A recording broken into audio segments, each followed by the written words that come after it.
apa tepat sasaran apa enggak. Oh, satu lagi. Subsidi energi naik terus dari tahun ke tahun. Energinya kan, kalau itu utamanya BBM kan. BBM tuh solar, diesel, itu impor. Banyak impor, Pak. Kita banyak impornya sampai puluhan miliar dolar setahun. Sudah berapa tahun kita mengalami hal tersebut? Sudah puluhan tahun kan. Kita pernah bangun kilang baru enggak? Enggak pernah. Sejak kritis sampai sekarang enggak pernah bangun kilang baru. Jadi nanti bapak-bapak kalau ibu-ibu ketemu Danantara lagi, minta Pertamina bangun kilang baru. Saya pernah, waktu saya di Maritim, saya pernah tekan mereka tahun 2018 untuk bangun kilang. Mereka janji mereka akan bangun 7 kilang baru dalam waktu 5 tahun. Sampai sekarang kan nggak ada satupun. Jadi Bapak tolong kontrol mereka juga. Dari saya kontrol, dari Bapak-Bapak juga kontrol. Karena kita rugi besar. Karena kita impor dari mana? Dari Singapura. Minyak, produk minyaknya. Pabrik pupuk juga. Jadi pada dasarnya kan kalau gitu sekarang saya bukan juru bayar saja. Saya akan masuk. Saya akan lihat mereka jalankan apa enggak proyek-proyek yang diusulkan. Kalau enggak kita potong uangnya juga, Pak. Saya kan pengawas, saya ganti aja dirutnya. Artinya timbal balik. Jadi ini saya pikir masukan yang bagus sekali dari DPR. Gimana caranya kita memproduksi, tadi Pak Khairul Imam juga memperbaiki alat-alat produksi, termasuk menyediakan alat produksi yang baru yang selama ini kita gagal membangun. Jadi kilang itu bukan kita nggak bisa bikin atau kita nggak bisa bikin proyeknya, cuman Pertaminanya males-malesan aja. Saya pernah kasih ke mereka, biar aja karena mereka jelek-jelekin saya kemarin kan. Saya pernah kasih tawaran ke mereka, kalau nggak bisa bikin ya udah, ini ada investor dari Cina mau bangun kilang, Anda perlu beli 30 tahun, setelah 30 tahun Anda dapat kilangnya gratis. Pertamina bilang, kami keberatan dengan usul tersebut karena kami sudah over capacity. Waktu saya kaget, over capacity apa? Kami sudah rencana bangun 7 kilang baru, satu pun nggak jadi kan? Mereka bilang, iya tapi ke depan akan jadi, sampai sekarang nggak jadi. Yang ada malah beberapa dibakar kan. Jadi tolong dari parlemen juga mengontrol Pertamina untuk hal tersebut. Jadi kita kerjasama. Tujuan kita sama sebetulnya mengurangi subsidi dan membuat subsidi yang ada pun lebih murah dan tepat sasaran. Jadi untuk subsidi gimana nature-nya? Subsidi sebetulnya kalau bisa nggak subsidi kan. Cuman karena ekonomi kita tumbuhnya nggak cukup bagus, masyarakat yang paling bawah belum bisa bertahan ketika harus menghadapi harga pasar. Dikeluarkan itu subsidi supaya mereka bisa hidup terus dan agak sejahtera lah ke depan. Tapi kunci utamanya adalah menciptakan pertumbuhan ekonomi yang lebih cepat. Jadi kita akan mencoba meningkatkan kesejahteraan semuanya sehingga mereka semua kuat pada satu titik, nggak harus subsidi lagi.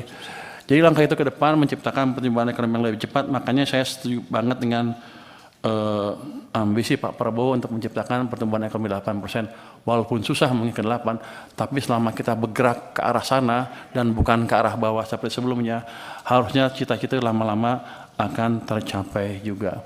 Jadi saya mohon Komisi 11 mendukung saya dalam hal itu, bersama-sama menciptakan tadi pertumbuhan ekonomi yang lebih cepat.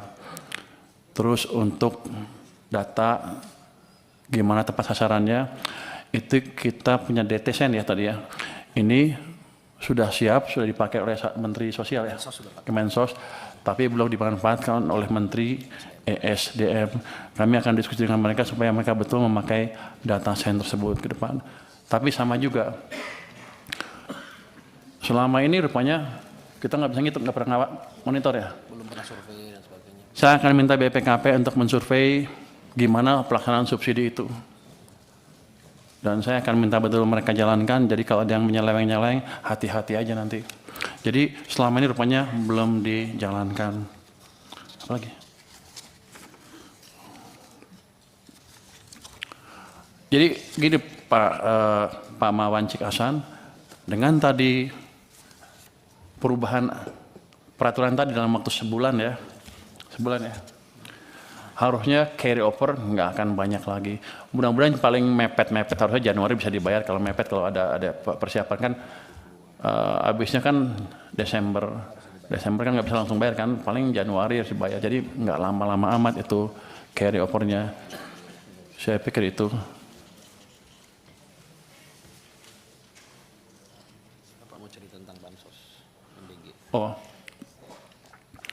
ada tadi, tapi bukan dengan subsidi itu. Ada tadi Pak Mas bahkan sudah jelaskan bahwa ada 1.300 triliun rupiah sudah langsung ke masyarakat. Jadi subsidi seolah berkurang tuh nggak berkurang betul sebetulnya. Ada program-program pemerintah langsung yang langsung menunjang kehidupan masyarakat. Ini tahun 2026 ini keluar tidak. Subsidi kompensasi energi belum sebenarnya tepat sasaran. Ini ada bansos 137,5 triliun, ada MBG 335 triliun, ada subsidi kompensasi energi 429,4 triliun. Jadi selain subsidi itu, let's say yang itu jangan hitung lagi kompensasi. Jadi ada 130 dan 335 triliun yang langsung disampaikan ke masyarakat. Nanti itu kalau yang atas tadi memang kurang, kita akan bisa tambah sesuai dengan kebutuhan. Jadi kami tidak pernah merupakan beban yang dihadapi oleh masyarakat, utamanya ketika ekonominya sulit seperti kemarin. Mudah-mudahan ke depan semuanya bisa membaik lagi. Saya mohon dukungan dari Komisi 11 agar betul-betul fiskal kami betul-betul bisa menjadi shock absorber yang efektif ketika ekonomi sedang turun. Saya harus menjelaskan apa itu shock absorber. Kira-kira seperti countercyclical. Kalau ekonomi lagi bagus ya mungkin masyarakat punya uang banyak ya nggak apa-apa, belanja sendiri. Tapi kalau ekonomi sedang turun, pasti kan banyak pengangguran. Semua masyarakat akan terkena, yang atas sampai yang bawah ketika ekonomi turun. Tapi yang paling menderita adalah yang bawah. Ya kami perkuat subsidi atau dana bantuan untuk orang miskin dan lain-lain, termasuk menjaga tadi supaya misalnya harga BBM di pasar nggak naik terlalu tinggi, supaya ekonominya bisa tahan. Dan kalau sudah recover atau global kondisi membaik sehingga harga minyak nggak terlalu tinggi, baru kami sesuaikan lagi harganya. Jadi shock absorber kami adalah tadi countercyclical. Ketika ekonomi lambat, kami kasih stimulus lebih.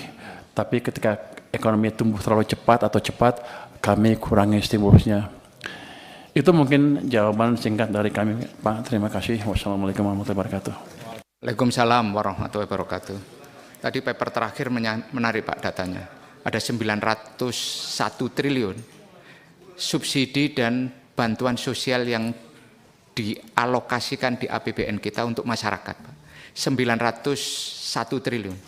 Dan itu pesan yang sangat kuat, kehadiran negara untuk masyarakat, Pak. Itu juga berkas bimbingan Komisi 11 juga sehingga kita bisa menyalurkan sebesar itu. Kalau dukungan nggak usah diragukan, Pak. Iya. Kita akan selalu memberikan penguatan, dukungan selama itu untuk kepentingan masyarakat. Dan selama ini pemerintah selalu hadir untuk rakyatnya, Pak. Terima kasih Pak. Mohon dukungannya terus Pak. Itu.